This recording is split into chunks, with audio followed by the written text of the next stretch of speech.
আসসালামু আলাইকুম রহমতুল্লাহ। আজ যারা শিখুন যায় কিভাবে ফেসবুক অ্যাকাউন্ট ডিলিট করা যায়। তাহলে হতা না পারে চলো মূল হাজার আগে ফেসবুক অ্যাকাউন্টত ক্লিক করছো। ক্লিক করার পরে ওই ডান পাশের কর্নারে থ্রি ডটত ক্লিক করছো। থ্রি ডট করার পরে আর একটু নিচের দিকে নামো। নিচের দিকে নামানোর পরে সেটিং অ্যান্ড প্রাইভেসি ক্লিক করে আবারও সেটিং এ ক্লিক করছো।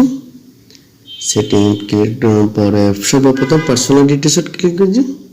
আবার নিচের দিকে যাই, নিচের দিকে যাই পার্সোনাল ডিটেলসের ক্লিক।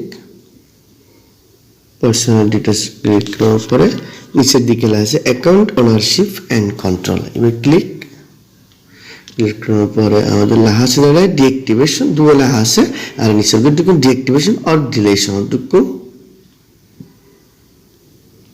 ঢুকানোর পরে আর ফেসবুক লগত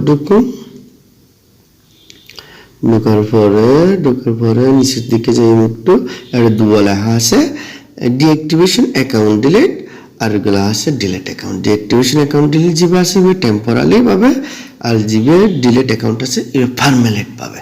তাহলে আর টেম্পোরারি ভাবে ডিলিট করতে না, আর এর জন্য কি পার্মানেন্ট ভাবে ডিলিট করছো না। তাহলে পার্মানেন্ট ভাবে ডিলিট করলে আর ডিলিট অ্যাকাউন্টও ক্লিক করছো।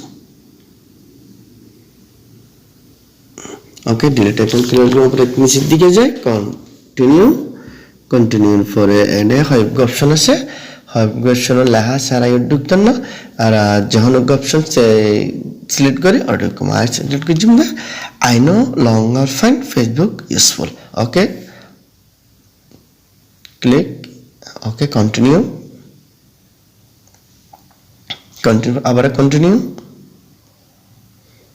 কন্টিনিউর পরে একটু নিচের দিকে নেট প্রবলেম, সরি দুঃখিত, একটু নিচের দিকে গিয়ে কন্টিনিউর